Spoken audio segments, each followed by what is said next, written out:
You might be wondering, what could I possibly learn from a Greek philosopher who lived over 2,000 years ago? Well, actually, some very important things. His dialogues show us how to think critically and how to create sound arguments. And critical thinking allows us to take information and spot flaws in it, which can be used in all aspects of life, from business to spirituality. Today we look at The Last Days of Socrates by Plato. This book contains 4 of Plato's works. Firstly, the Euthyphro, which talks about piety, and then secondly, the Apology of Socrates, which talks about Socrates' trial and how to live a philosophical life. And the third work is the Crito, which handles ethics and whether Socrates should escape from jail.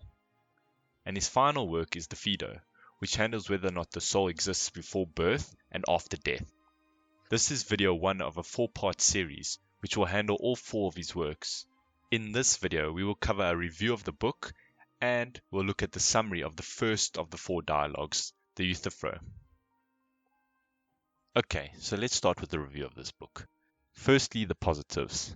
So what I like about this book is that it teaches one of Plato's favorite methods of argument, which is using analogies.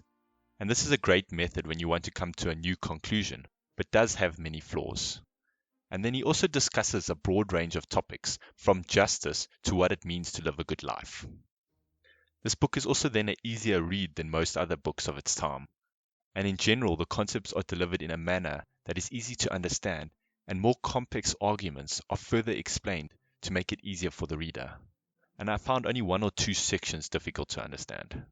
I was also surprised by the ease at which I read this book, as most books of this time are full of symbolism and require understanding of the culture to be understood. And then lastly, the author's commentary helps to give more context and understanding exactly where you need it. And then the negatives of this book. Firstly, in the Apology, I found there were long sections with little value to me, as I was looking for spiritual insights, and there was not much spiritual insights in the Apology. And secondly, I found in some parts Plato talked a bit too long on a concept. And lastly, some sections weren't relevant to modern day. Now, of course, these texts are very old, so we can't expect them to be relevant still today in every aspect.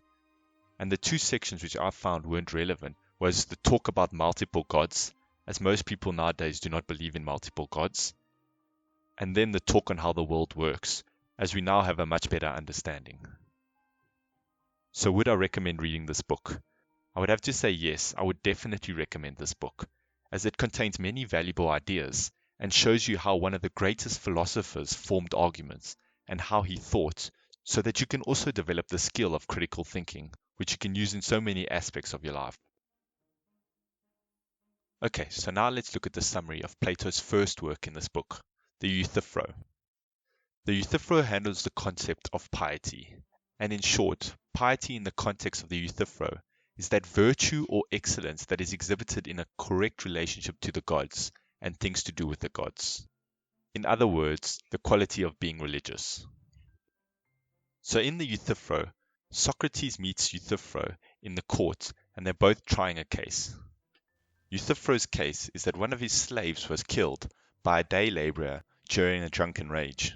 Euthyphro's father tied up the man and left him there while sending word to the local authorities on what to do. While waiting for a response, the laborer died of starvation or thirst, and Euthyphro is now prosecuting his father for the murder. And Socrates is at the court on charges of corrupting the youth and not believing in the gods the city believes in. Socrates says that he must be an expert in the affairs of the gods because he is willing to risk prosecuting his own father. He therefore asks Euthyphro to teach him what he knows so he can defend himself in his own court case. His first request is a definition from Euthyphro on what is pious and what is impious. And after much debate, Euthyphro finally states that what is pious is whatever all the gods love, and that the opposite, whatever all the gods hate, is impious. And he agrees that there are certain things that all the gods love and certain things that all the gods hate. Socrates then examines this statement by asking, is what is pious loved by the gods because it is pious, or is it pious because it is loved by them? And this can be a confusing statement when first heard, but it's easier once broken down. And this is essentially a cause and effect relationship. And option 1 is that things are pious, and therefore the gods love them, Or option 2, the gods love something and therefore it becomes pious. So after a bit of debate, they both agree that the first option is the right one. That the piety of an action isn't brought about or constituted by the fact that the gods happen to love it. If they do love it, it is just a feature of piety, not its essence. And then Socrates goes on to prove this through analogy.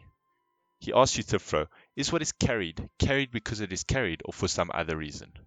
And uses the same question with seen and loved as well. So let's break this down again as a cause and effect relationship. So option 1 would be, things are carried and therefore they become carried things, or are things carried things, so then we carry them. And you can easily see that the first option is the correct one. Because something is carried, it becomes a carried thing. And this is also true with the other examples. A thing is loved because we love it, and a thing is seen because we see it. And therefore option 1 is the correct option. Next, he talks about how we serve the gods. He first uses an analogy such as a kennelman looking after his dogs, or a stableman looking after his horses. What he points out here is that each of these craftsmen provide their expertise, and in turn the horses or dogs benefit. He then asks Euthyphro if piety is the same, and is the act of tending to the gods. Euthyphro agrees. He then asks how is it possible that we can benefit the gods? And Euthyphro states that our benefit is similar to that slaves give to their masters in serving them, and that we give the gods esteem, honor, and gratification, and that the gods love this thing more than anything else. And therefore the pious is all the things gods love, i.e. what the gods love is pious. And now we have come in a full circle, except we are agreeing to the opposite than what we agreed earlier. Euthyphro becomes confused with this, and shortly after this ends the dialogue. In summary, there are two main points to take away. Firstly, the definition of piety, which is that virtue or excellence that is exhibited in a correct relationship to the gods. And secondly, what makes things pious? Is it an innate quality of things, or is it something decided by the gods or God?